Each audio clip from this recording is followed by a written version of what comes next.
Bueno, retomando, les decía, las que recién se incorporan, que estamos tratando en esta instancia que hemos tenido un poco de talleres de cada área, empezar a trabajar desde la parte práctica, ¿no? Desde comenzar a diagramar una propuesta para poder de algún modo llevarla adelante y que podamos compartirla, ¿no? Porque la idea es que ustedes puedan planificarla, que puedan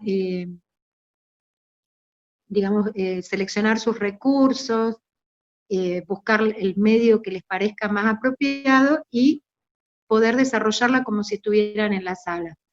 De modo tal que nosotros en una primera instancia pudiésemos verla y compartir con ustedes, y en otra instancia podamos compartir con compañeras para poder enriquecernos con la mirada del colega, ¿no? Porque cuando ustedes estén en las instituciones, van a trabajar en equipo, y es muy importante la opinión, la mirada del otro, que tiene una mirada diferente a la que nosotros tenemos cuando estamos metidas dentro de nuestro, ya sea de nuestra propuesta, de nuestra sala o de lo que estamos haciendo.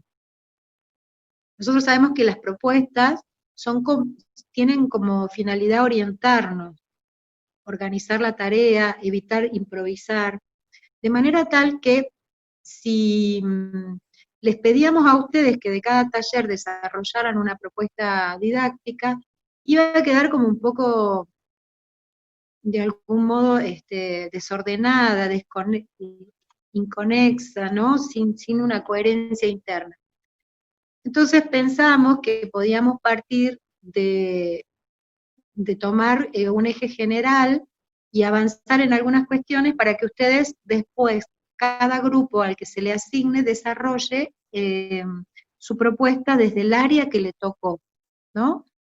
Hemos dividido la cantidad total en grupos, y cada tantas estudiantes van a trabajar área de naturales, área de sociales, el área de matemática, y todas van a trabajar el área de la profesora Silvana.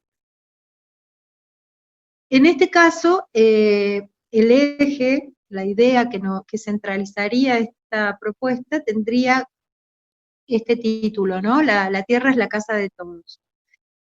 Y tiene que ver un poco con la situación que estamos viviendo todos desde hace un par de meses, y tiene que ver con cómo nos reordenamos en familia, cómo resignificamos algunos cuidados que tenemos que tener con respecto a nuestra salud, cómo resignificamos los espacios, ¿no? Los espacios que compartimos, y los espacios que son públicos y los que son propios, privados. Tiene que ver un poco con todo esto que estamos viviendo. Por eso una de las preguntas para empezar a pensar esta propuesta dice: ¿qué aprendemos en cuarentena? Podemos pasar a la próxima, sí. La próxima imagen tiene como una ranita, no sé si la alcanzan a ver, todo este power después se les va a subir, y esta ranita curiosa plantea como dos miradas, ¿no?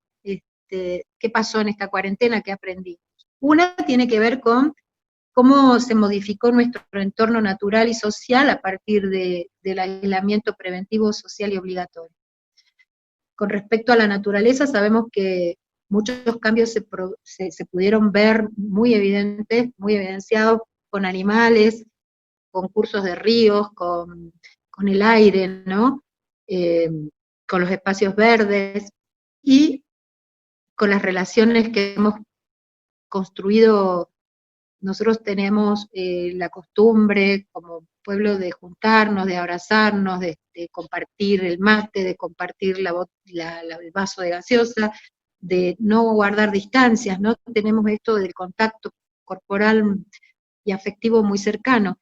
Todo eso se tuvo que resignificar a partir de esta situación que no es nacional sino mundial, y que nos está cambiando la forma de mirar y de relacionarnos con el mundo.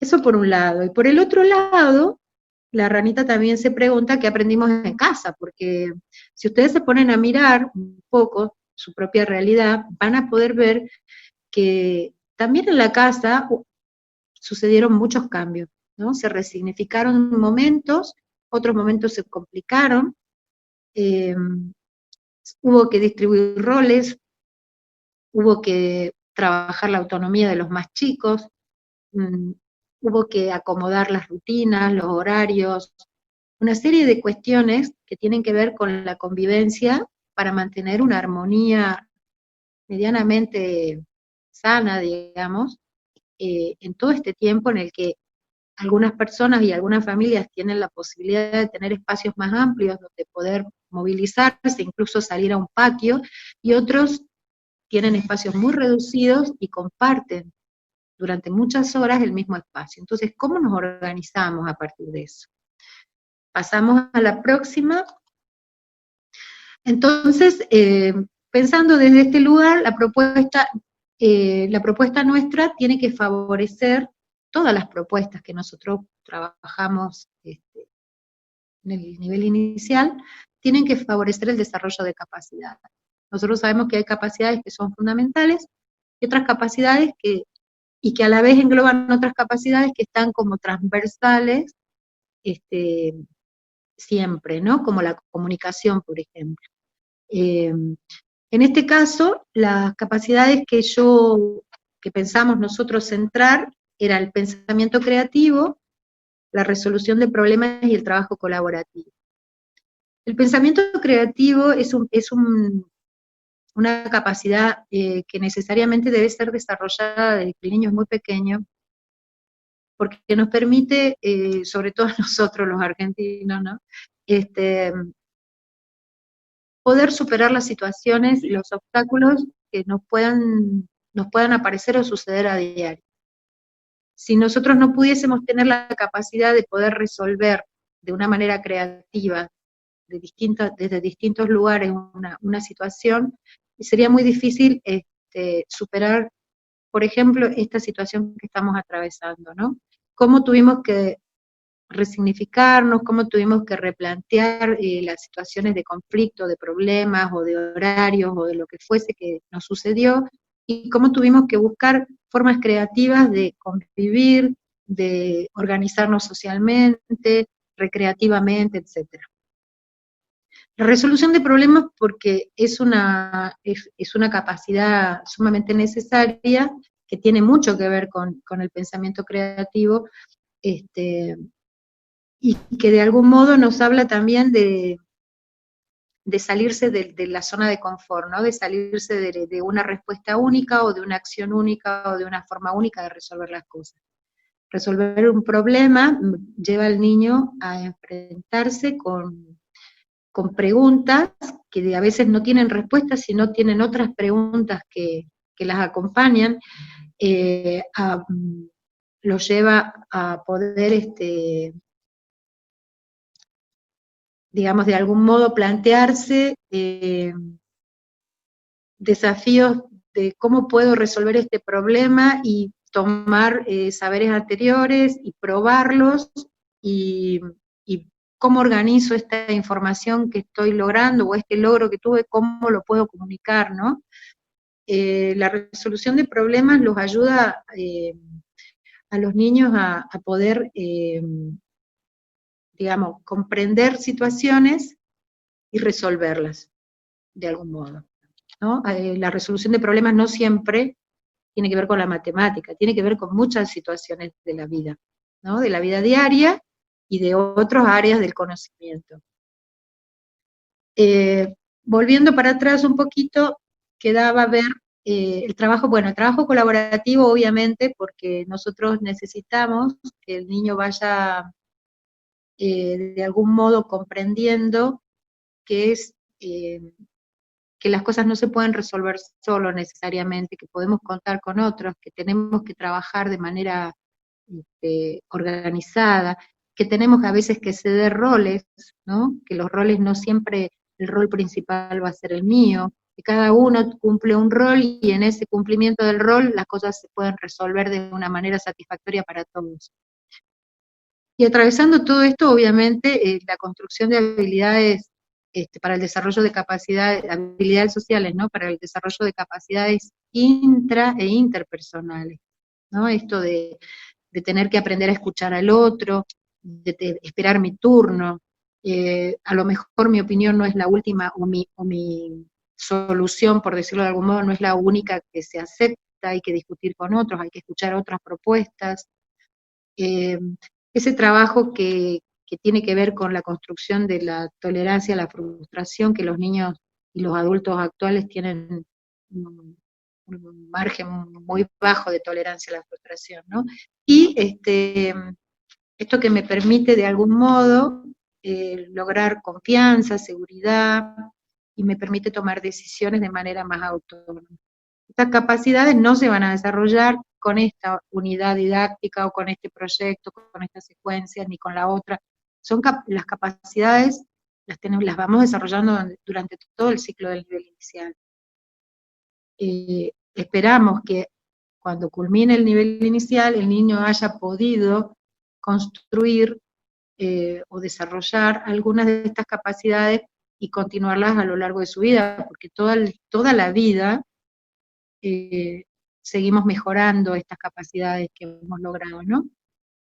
Sabemos que para poder, fíjense, si no, un ejemplo tonto sería una persona, para poder sobrevivir o superar un obstáculo, como levantarse una mañana y de pronto no tener trabajo por alguna circunstancia, cómo esa persona puede tomar habilidades que ha ido desarrollando a lo largo de su vida y capacidades para volverse competente en un nuevo oficio o lo que fuere. Yo conocí una persona, por ejemplo, que toda la vida le gustó hacer cosas de manualidades, pero lo hacía como un hobby. Y de verdad un día se quedó sin trabajo. Entonces todo eso que ella sabía hacer, lo mejoró, lo hizo, buscó en las redes, aprendió cómo entrar al mercado desde otro lugar, resolvió esto que no sabía, ¿no? La conectividad, las plataformas, cómo presento mi producto, cómo se vende, dónde lo cobro. Puso en juego un montón de habilidades y capacidades, y después se convirtió esto en una empresa.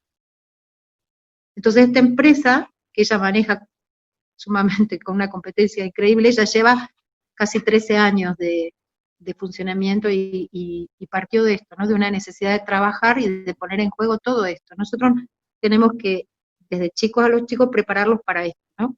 Para que puedan resolver problemas de manera creativa, colaborativamente, y trabajar sus habilidades sociales. Veamos el próximo un poquito. El pensamiento creativo tiene fases, ¿no? Si nosotros estaríamos en la escuela,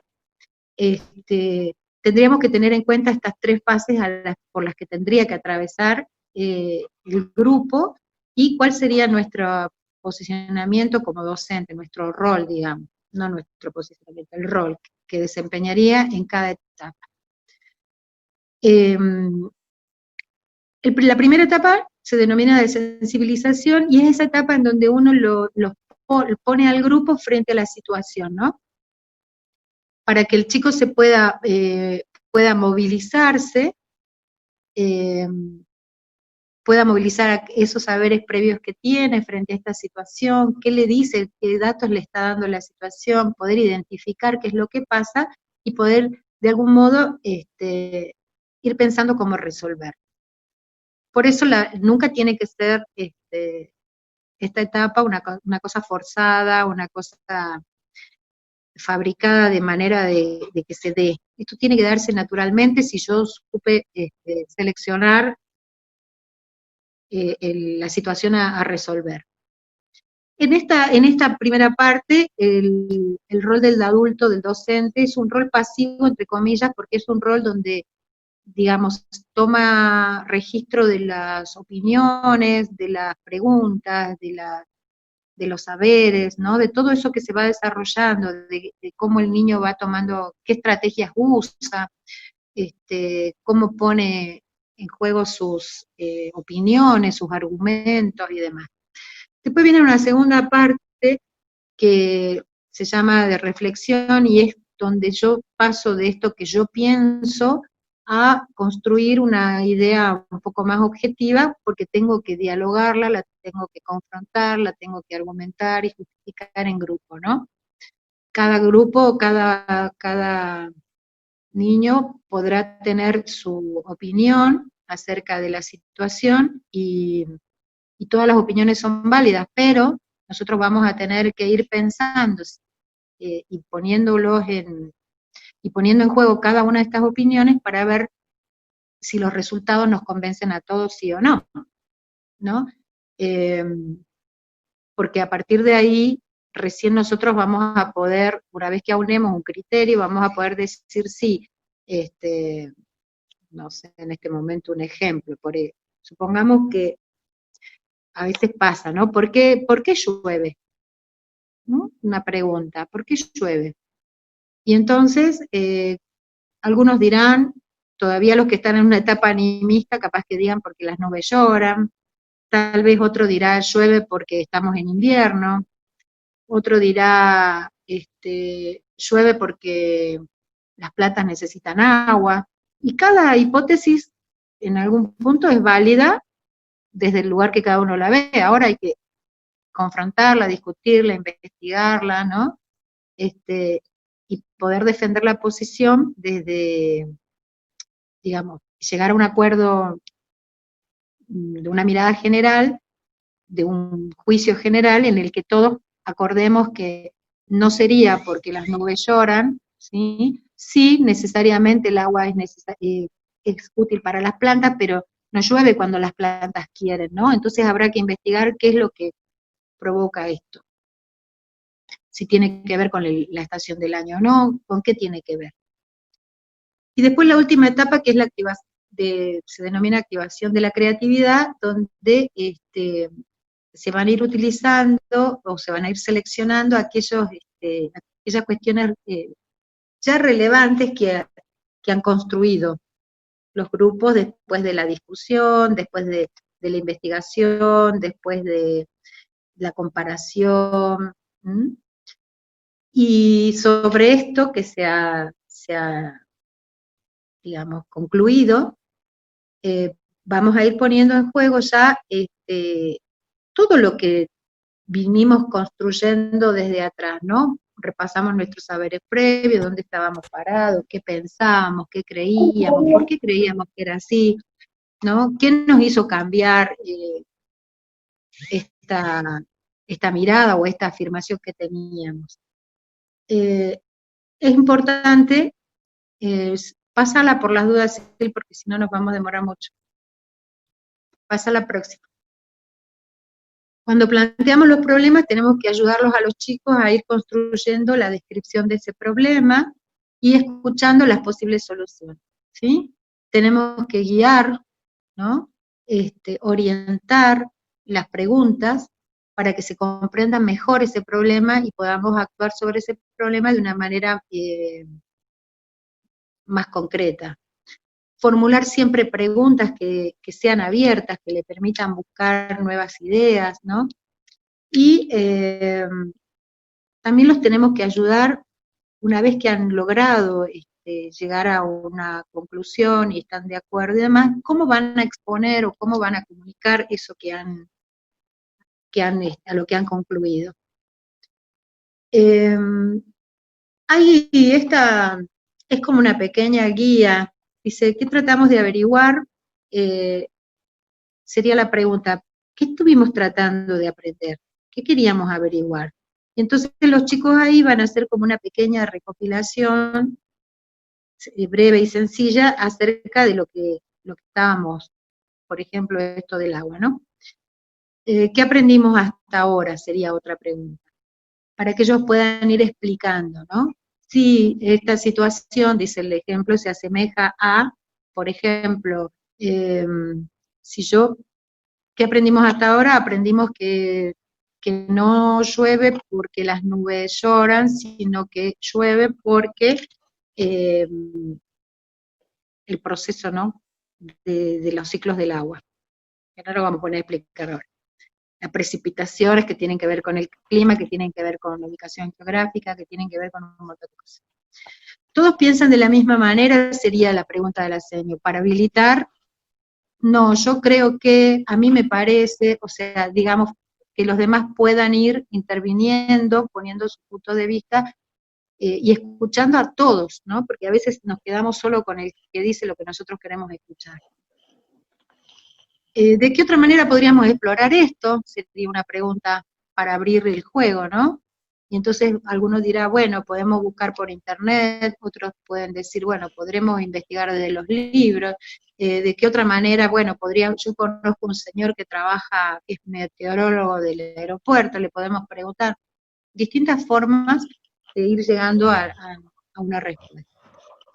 Y después, avanzado esto, una pregunta que les podemos hacer es, de todas las respuestas y de todo lo que encontramos, ¿cuál es lo que nosotros creemos que nos da la respuesta más adecuada? ¿Qué es lo que nosotros creemos que es la mejor solución para la situación, o para que nos dé una mejor explicación para que comprendamos el tema de la lluvia y demás? No sé si estoy muy enroscada. Después, es importante siempre cuando trabajamos pensar en las preguntas problematizadoras, estas que siempre solemos hablar, que son preguntas más bien abiertas, que permiten que el niño pueda cruzar la información de otras áreas disciplinares, ¿no? Que le generen verdadero interés, que le generen un desequilibrio cognitivo, es decir, esto que yo sabía, con esta pregunta que me hace la seña, ya estoy dudando si es realmente así. Para llegar a armar esta pequeña esquema de planificación, pasalo, Sil, hasta el triangulito. ¿Hasta acá están perdidas? O porque como hablo con la pared, me siento muy rara. No veo a nadie, no sé si estoy hablando Sí se entiende, profe. ¿Sí? Bueno, sí. Gracias. Bueno, llegamos al triangulito. El triangulito sería como nuestro organizador de la propuesta, ¿sí? El recorte que tomaríamos de la propuesta sería, vieron que dijimos la tierra es la casa de todos, bueno, el recorte nuestro en este caso sería el aire que respiramos. ¿Por qué lo trajimos a la cuarentena y a la situación? ¿Qué creen ustedes que podemos relacionar con esto? No sé si fue clara la pregunta. Nosotros empezamos hablando de qué aprendimos en cuarentena, ¿no? ¿Por qué se me ocurrió el recorte del aire? ¿Por qué creen que podría servirnos en este momento?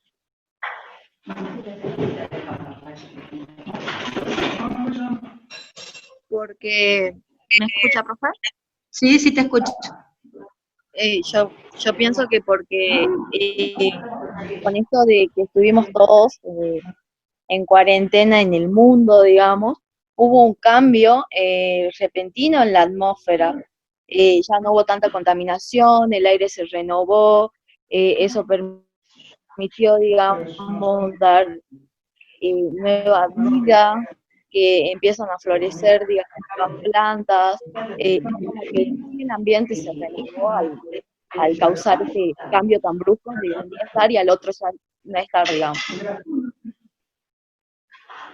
Bueno, entonces lo podemos tomar desde el aspecto de la contaminación, ¿no? Natural y artificial, y cómo eso pudo haber afectado el medio ambiente, que es el caso que vos me describís, o tal vez el aire como un medio para la transmisión del virus también, ¿no? Porque durante un tiempo... Eso le quería comentar, que se podía hablar de por qué también usamos el barbijo, de que explicar que en el aire está, digamos, el virus, lo podemos contagiar, que por esa razón usamos barbijo, digamos. Exactamente, la distancia, ¿no? Esto de que yo, cuando suelto las partículas, cuando mi saliva se desparrama, circula por una distancia determinada, y si yo tengo el resguardo de la distancia, también me protejo, ¿no? Porque claro, es un detalle importante, ¿no? Porque el virus no está en el aire, está en la saliva o en otros lugares, no es que está flotando en el aire. Medio, exacto, el aire es como, no sé si dije bien, creo que dije como un medio, ¿puede ser? No como que viene navegando en el aire, pero sí que la cercanía y esto que yo respiro, claro, el agente transmisor, que en este caso es la saliva, se mueve en el aire. Profe, también podría ser volver a rever el tema de la higiene, el tema del lavado de manos, cómo lavarse las manos correctamente, por qué es tan importante el lavado, eso que sea. Hay muchas, fíjense todo lo que se desprende a partir de esto. Profe, Entonces, usted, sí, díganme. también podemos aportar de que el virus afecta a los pulmones que nos permiten respirar. Bueno, también podemos hablar de ese aspecto de la salud, ¿no? O sea, en realidad la complicación más grave está en nuestros pulmones y cómo eso incide en nuestra capacidad respiratoria y cómo nos dificulta la vida cotidiana y todo lo demás. Siempre pensando... También se podría tomar desde otro lugar, ¿no? Que no tenga que ver con la salud, sino que este aire que respiramos ocupa lugar. También. ¿Cómo hacemos para saber si el aire que respiramos ocupa lugar o no? Ocupa lugar. El aire está en todas partes, por ejemplo, me puedo preguntar, ¿cómo hago para comprobar que está si no lo veo? Profe, también podemos plantear, aunque ya está como que ya sobresabido, pero de que los chicos también se pongan a pensar si necesitamos respirar o no, porque ellos capaz que no se lo plantearon, aunque es algo que está en el aire, plantearse si es necesario respirar o no. Bueno, digamos, el juego está abierto desde el área de la ciencia, ¿no? Lo que nosotros tenemos que pensar es que lo que decidamos planificar tiene que ser lo suficientemente interesante, tiene que generar actividades que sean desafiantes, ¿no? No tradicionales, y yo tengo que investigar. Cualquiera de las cosas que yo que vaya a abordar de esto, tengo que investigar. Profe, con lo que dijo la profe Silvana, podemos hacer actividades de que ellos inflen el globo, por ejemplo, entonces ellos se darán cuenta ahí de que sí ocupa un espacio el aire. Bueno, no sé, usted tendrá que ver cómo lo fundamenta, cómo lo lleva eso, ¿no? Porque si solo es inflar el globo para ver que está el aire, se te acabó la actividad ahí y quedó ahí, ¿no? Tenemos que pensar cómo problematizar eso. Claro, ¿Cuál es tu objetivo que final? Las ciencias se dan en verdad cuando hay una regularidad, ¿no? O sea, Claro. No solamente porque yo inflo un globo, sino que en qué otro lugar hay aire y puedo entender que ese aire está ocupando lugar. Hay una regularidad en las ciencias para poder llegar a una conclusión y decir si el aire ocupa lugar o no lo ocupa. Claro. Por eso, todas las opiniones, o todas las hipótesis, mejor dicho, que los chicos vayan construyendo, va a ver que, supuestamente, que las tienen que poder explorar, investigar, digamos, proponerlas, discutirlas, argumentarlas, ¿no? No es solo porque yo lo digo, sino que habrá que ir probando hasta que logremos encontrar la respuesta que tenga lo que dice la profe, la respuesta que me den esta regularidad, ¿no? Por eso podemos ir desde el lugar del agua, desde el lugar de la salud, desde el lugar del aire, como si ocupa espacio, dónde está, cómo lo compruebo, si no lo puedo ver. ¿Está sucio el aire de mi medio ambiente? ¿Cómo sé si está sucio? ¿Cómo puedo descubrir si el aire que estoy aspirando es un aire limpio o sucio? Si no lo veo, ¿no? Hay muchas preguntas que me tendría que hacer. Y la última filmina tendría como la estructura de lo que ustedes no deberían olvidarse de poner en la propuesta, ¿no? Pasala así, porfi. Bueno, entonces vamos a tomar esta última filmina, ¿no? Hay componentes didácticos que no nos podemos olvidar a la hora de planificar. Es importante que podamos determinar qué capacidades estamos intentando desarrollar. Nosotros sabemos que los contenidos que jerarquizamos, las actividades que seleccionamos para que se puedan poner en práctica, tienen que ver con colaborar con el desarrollo de esta capacidad, ¿no? No es al revés. Entonces, recordamos, las capacidades que podemos desarrollar, dijimos, podría ser el trabajo colaborativo, y ahí tenemos que pensar que tiene que interactuar, que tiene que relacionarse, que tiene que, sobre todo, y lo más importante, pensar que el propósito es algo común, que el logro de lo que se está planteando es un beneficio para todos, ¿no? Y tiene mucho que ver con esto de lo que estamos atravesando en la pandemia. En este trabajo colaborativo va a tener que aprender a escuchar otras ideas, habíamos dicho, a compartir sus ideas, con respeto tratar de negociar, ¿no? Entender que hay una diversidad de opiniones. Después el otro tenía que ver con la comunicación, que dijimos que era un transversal, y ahí va a aparecer la escucha, ¿no? La expresión de los pensamientos, de las ideas, de los deseos, de sus saberes previos, un poco la capacidad de poder escuchar al otro, ¿no? Los tiempos. Tiene que entrar la descripción, el diálogo. Cuando hablamos de contenidos del área de las prácticas sociales del lenguaje, sobre todo en el aspecto de la oralidad, hay mucho para trabajar ahí. Después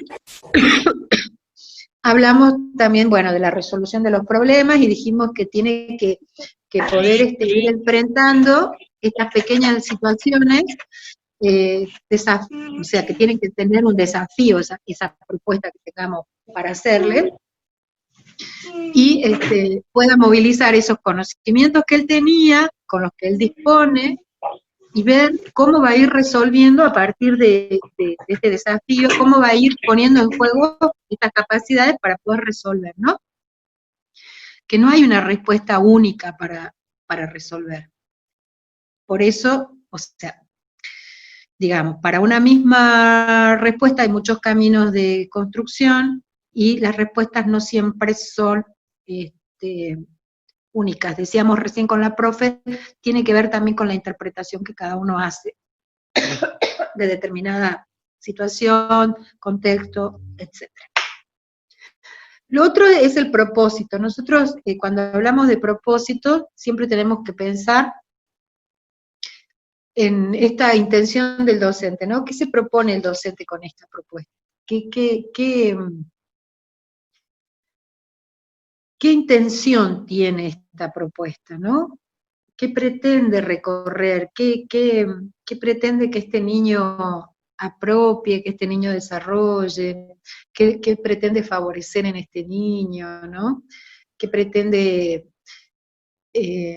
no sé, tiene que ver con favorecer el desarrollo de algunas capacidades, trabajar sobre los vínculos? ¿Qué es lo que busca el docente? Después los objetivos que tienen que ver, obviamente, con lo que ustedes se proponen, ¿no? Que el niño, no vamos a decir logre, porque el logro es un techo, es algo terminado, y cuando nosotros hablamos de conocimiento, de aprendizaje, nunca nada está definido. Siempre hay algo más para aprender, o aprenderlo de otra manera. Entonces vamos a hablar de avance, ¿no? ¿En qué avanzó este niño? Desde ese saber previo que tenía, a esto que yo le estoy proponiendo, y entonces, ¿qué fue logrando? ¿Qué pudo resolver? ¿Cómo pudo avanzar? ¿Qué estrategia usó?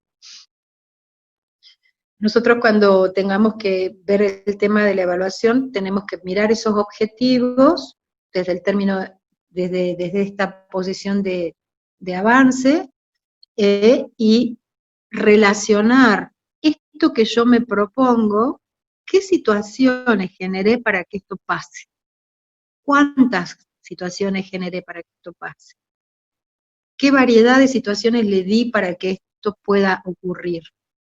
Porque si yo le doy una sola, por ejemplo, esto que dijimos del globo, ¿no? Y decimos, qué sé yo, si el chico se dio cuenta, y porque infló el globo una vez, en realidad no creo que haya avanzado en nada, ni haya descubierto nada, ¿no? Nada que no sabía. el indicador de ese avance va a tener que ver justamente con todas las situaciones de enseñanza que ustedes le van a ir ofreciendo. ¿Mm? ¿Cómo van a ir complejizando esas situaciones de enseñanza? ¿Cómo observar? ¿Por qué es necesario este indicador de avance y por qué es necesario hacerlo? Porque nosotros también tenemos fundamentalmente que revisar lo que propusimos, ¿no? Si esto que yo propuse, si estas decisiones que yo tomé en función de esta propuesta fueron las adecuadas, si me faltó, si lo que propuse no fue suficientemente interesante o desafiante, porque ese avance tiene que ver con mucho con las condiciones de enseñanza que yo ofrezco, ¿no? En el ámbito en que se desarrollan esas actividades, la cantidad y la calidad de esas actividades.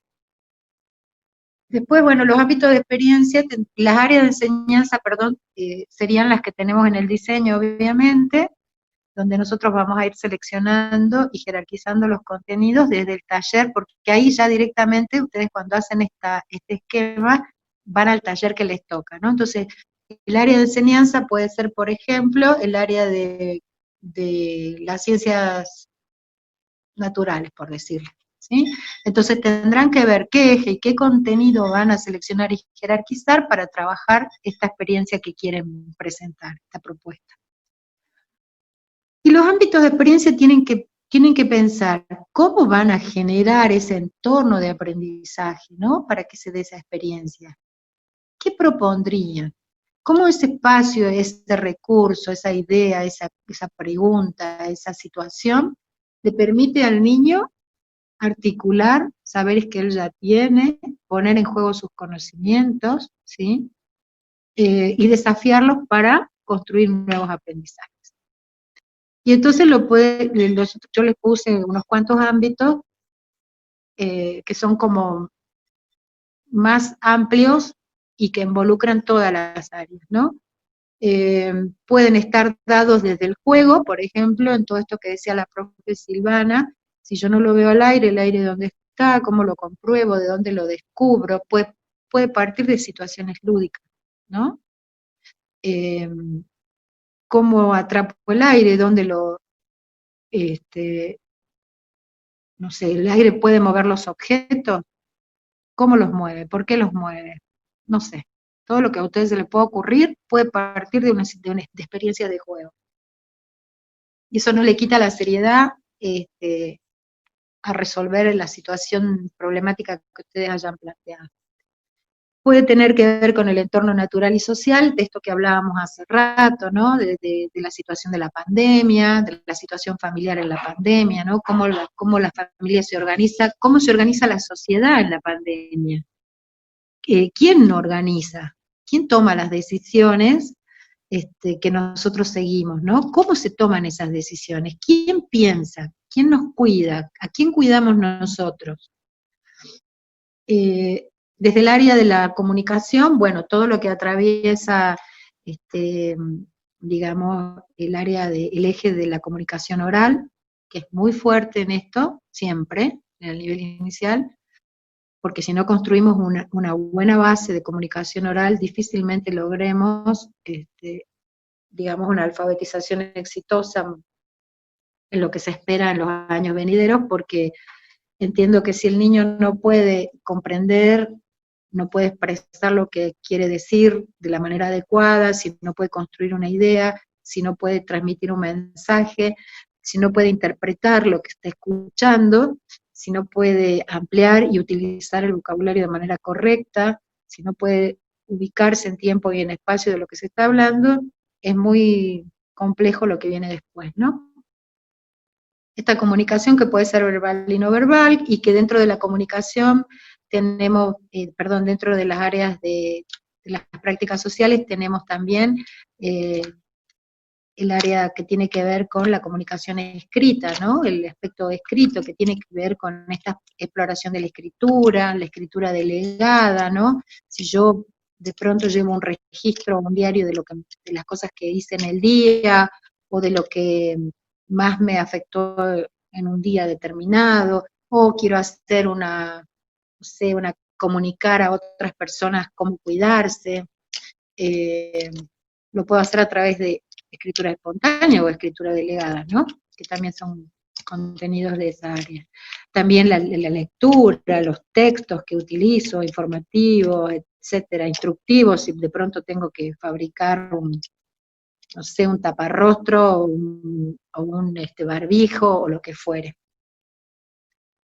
Y después del área de las expresiones estéticas, en este caso no lo vamos a tomar, ni las sonoras musicales, pero sí son muy importantes, tal vez haya algo que puedan incorporar, pero en las áreas que hemos trabajado específicamente no están, no las vamos a tocar estos dos últimos ámbitos. O sea, no trabajaríamos sobre la educación física, ni la expresión corporal, ni juegos tradicionales, ni sobre lo audiovisual, lo plástico, etc.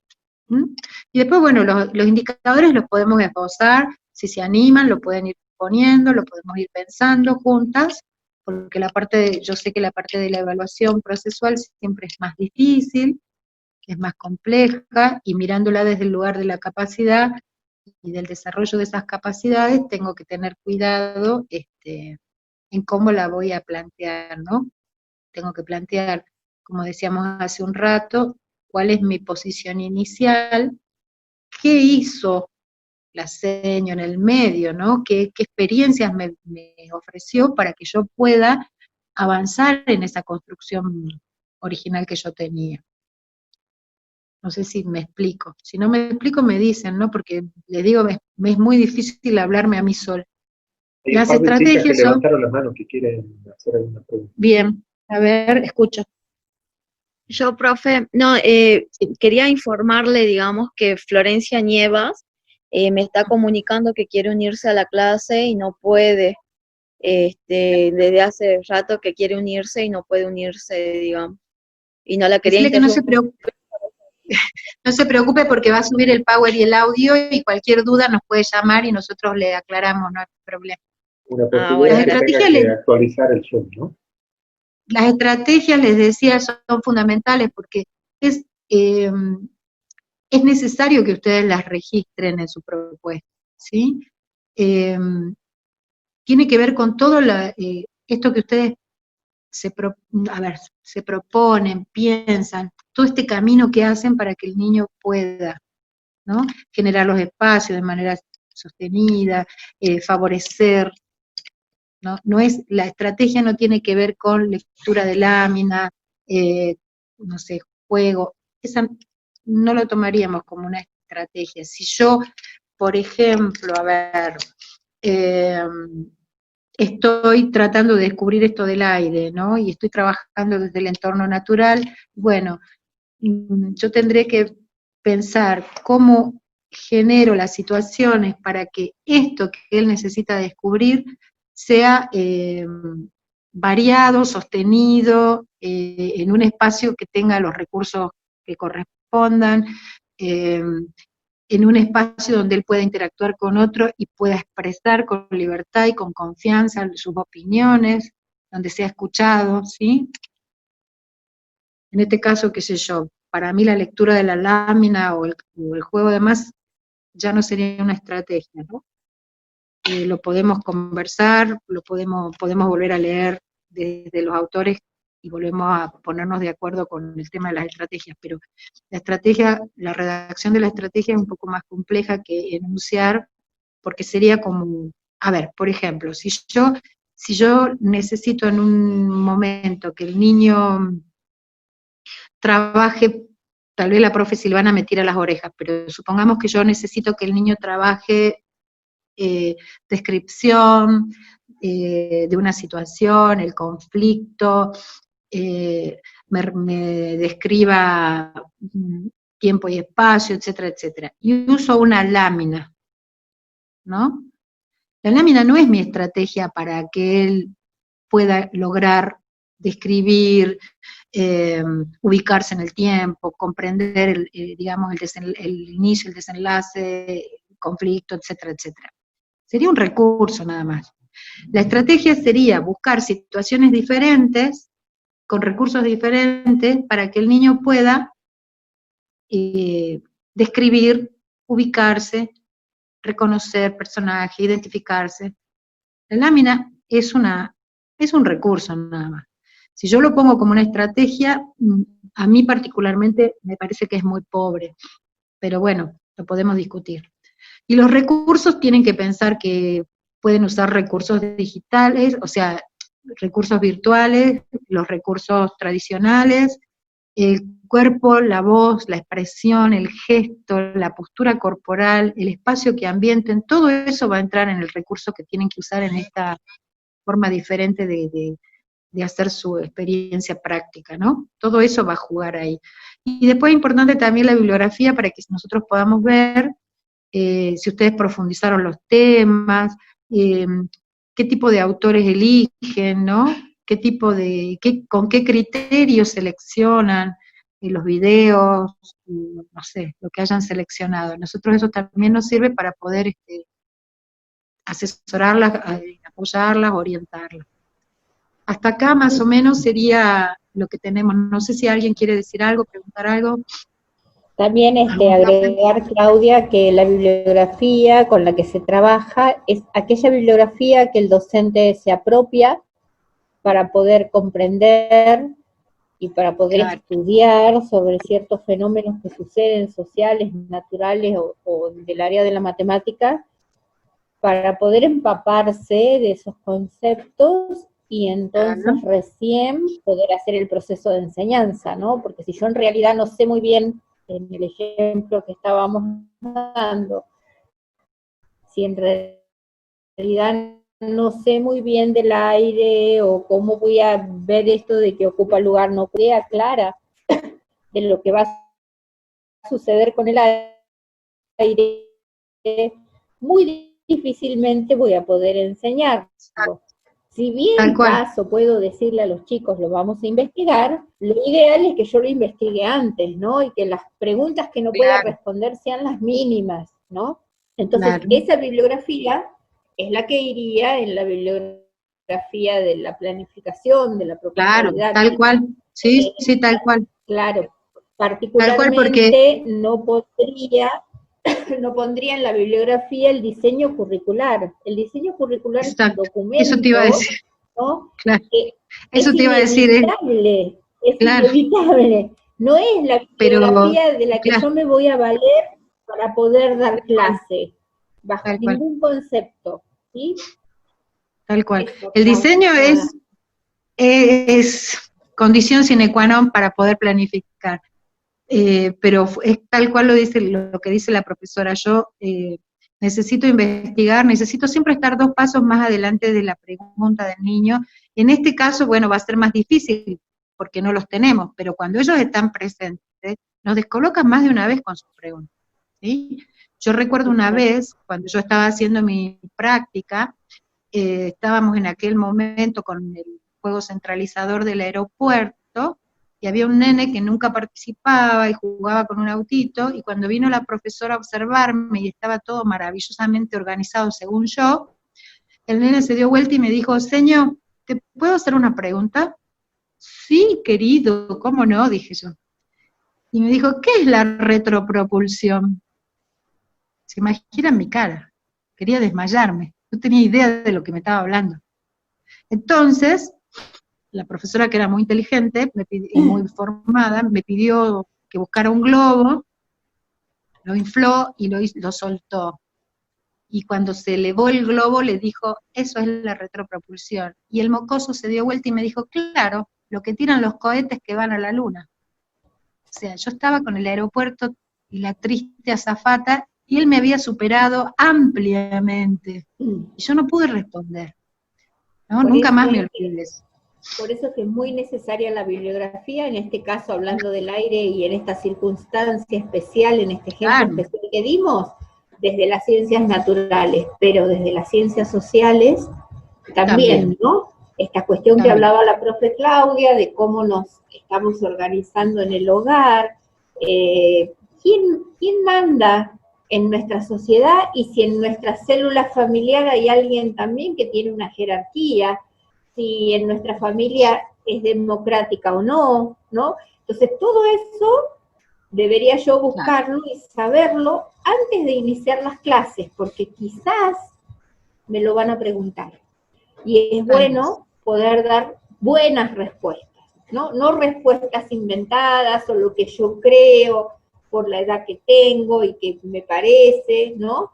Porque los conceptos que tenemos que darles, si bien hacemos la transposición didáctica a un niño de 4 o 5 años, pero la transposición didáctica es eso, la transposición didáctica de un concepto que sea fehaciente, que sea cierto, que sea confiable, ¿no? No infantilizado. Exacto. ¿Sí? Para eso tengo que conocer, tengo que saber qué es la democracia, cómo se organizan las familias, qué tipo, ¿me entiendes?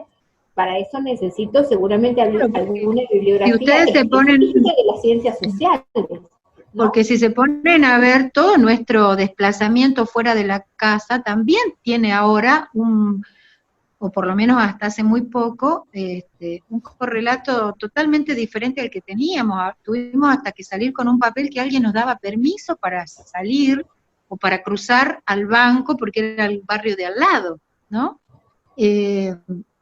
Cosas impensadas en otro momento, en este momento, pero que el chico también las ha vivenciado.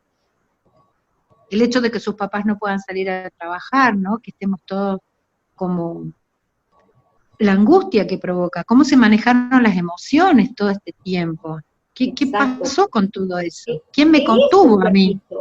¿Qué es un permiso? ¿Y qué sucede si no cumplo con mi permiso? ¿No? ¿Y cuándo yo, niño, debo pedir un permiso? ¿Sí?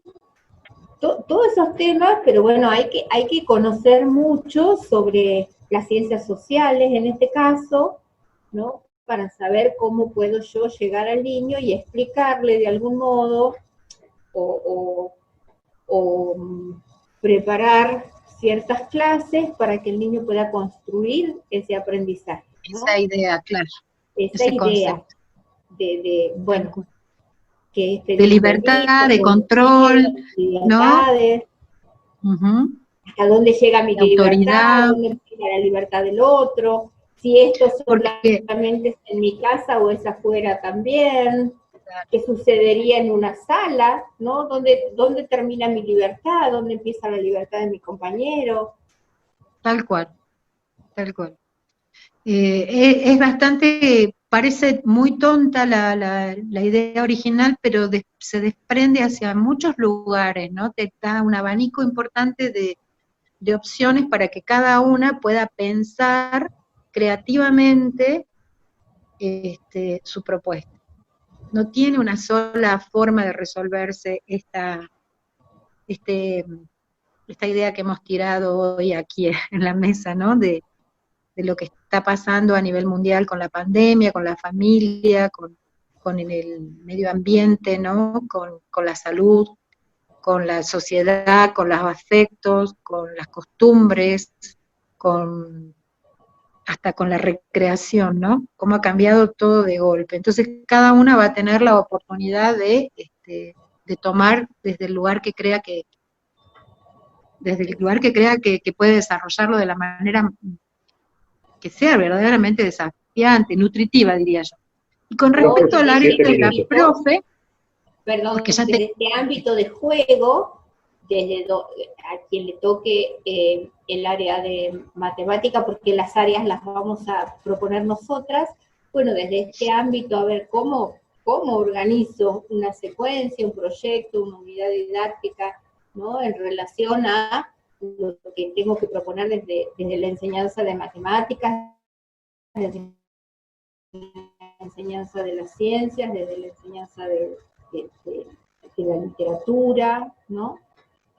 Ver cómo me organizo para poder abarcar y poder realmente construir aprendizajes con los chicos. Y después recordarles, no, está bien, profe. Recordarles que cuando trabajen el área de la profe Silvana, hay un eje del área que es la literatura, que no necesariamente, yo diría no debería, estar relacionada con este tema, ¿no?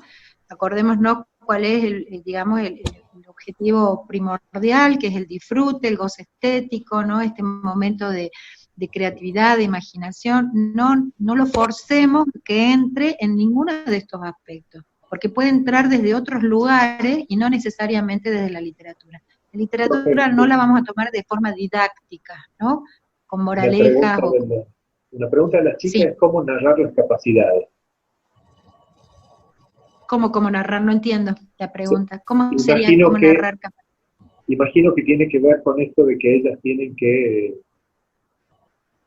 explicitar las capacidades que trabajan. Me imagino que tiene que ver Claro, en realidad no tiene que describir todo lo que involucra cada discapacidad, cada capacidad, sino enunciarlas nada más, ¿no? Si va a trabajar con, por lo menos por ahora, después cuando lo veamos con cada grupo ya avanzaremos qué más pueden poner, pero básicamente, ¿cuál creen que es la capacidad más fuerte que se está desarrollando? Y siempre las otras están simultáneamente, ¿no? Porque la comunicación, lo intrapersonal, lo interpersonal, el trabajo en equipo, el aprender a aprender, el pensamiento creativo, todo aparece simultáneamente, pero a veces hay actividades o propuestas que apuntan al desarrollo de una capacidad con más fuerza que, digamos, las otras aparecen, pero aparecen con menor intensidad. Entonces, eso. Muy en lo Sí, concreto, otra de la las chicas pregunta si van a dar las clases, imagino que la pregunta es si planifican las clases como si fuera en virtualidad o como si estarían en una sala. En realidad no, el acuerdo que se hizo institucionalmente es que ustedes den las clases como si estarían en la sala. Es decir, van a tener que seleccionar un espacio y prepararlo como si estarían dentro de una sala de jardín, pero van a estar solitas. Va a ser muy duro, pero bueno, las tenemos que ver en acción para ir acomodando todo esto que hablábamos, ¿no? Todo ese lenguaje no verbal que va a aparecer en esta clase también, ¿no? Que tiene que ver con la postura del cuerpo, con los gestos, con el manejo de la voz, para ver también cómo manejan recursos. Habrá cosas que pueden utilizar algún video, alguna cosa, pero bueno, tendrán que justificar, tal vez pueden usar alguna imagen, pero ustedes tienen que narrar, ¿no? Son ustedes las que están frente, nosotros seríamos sus niños, nosotros seríamos sus estudiantes. Si eso responde la pregunta. Hay una chica que quiere hacer una pregunta. Micaela. Yo, profe, con respecto a la presentación, digamos, de la microclase, sería una microclase, ¿sería el grupo que ustedes asignen más ustedes o sería individual, digamos? O sea, o frente a todo el grupo. No, nosotros en principio sería ustedes y nosotros, ¿sí? Podría ser en directo en el sentido de, así en sincronía, vos lo estás haciendo y yo te estoy viendo. Ahora, hay una instancia que a mí me parece muy interesante, que es, si ustedes lo pueden grabar, al momento de verlo, lo estamos viendo juntos, entonces nuestras orientaciones ustedes las van a poder volver a mirar en esa grabación. Si lo hacemos en sincronía, lo que pasó, no se van a poder estar viendo cómo se expresaban con el cuerpo. ¿Se entiende la idea? Después sí lo vamos a compartir alguna que otra actividad para que las otras chicas puedan enriquecerse con ideas, con recursos, con estrategias, con cosas que plantean, porque salen cosas muy lindas y es una pena que el resto las pierda. Y también podemos recibir una coevaluación, es decir, una opinión constructiva de otro grupo, ¿no? Y no lo tenemos que tomar a mal, ¿no? Porque es muy necesario en la formación del docente aprender a escuchar la mirada, la opinión, con respeto del colega, porque es la única forma de crecer, ¿no? También profesionalmente. Si yo me quedo con que lo que yo hago está perfecto, y es para mí mis 4 paredes, y no voy a crecer mucho. último minuto. Desde la otra vereda es importante también tener ese pensamiento crítico y poder expresarlo, ¿no? No decir, claro, estaba todo muy lindo, me gustó, estuvo buenísimo, sino claro, críticamente y desde la teoría, con una base teórica, decir, esto podríamos modificarlo y tal vez, ¿no? Claro. Claro. Esa persona que hace la crítica o que coevalúa, también tiene que tener una mirada amplia para poder hacerlo, ¿no? Tal cual. Como hacían en segundo. Como hacían en segundo, ¿no? Que veían lo objetivo, pasaba lo subjetivo, pero ahí hacían el cruce de su conocimiento, de su marco teórico sobre esa situación, y sacaban una conclusión, pero con fundamento, que aporte, que le sirva a la compañera para crecer. Porque a veces no decimos las cosas porque pensamos que el otro se va a enojar. Si lo hacemos con respeto y con profesionalismo, el otro crece, no se tiene por qué enojar. Entonces, Claudia, si queda alguna duda colgada, ¿a dónde se comunica? ¿Cómo? Si queda alguna duda, ¿a dónde se comunican? Porque ya estamos a segundo de que se corte. Pueden ponerlo por el Classroom o pueden mandarlo al número de teléfono o al mail, donde quieran, donde ellas pongan en el Classroom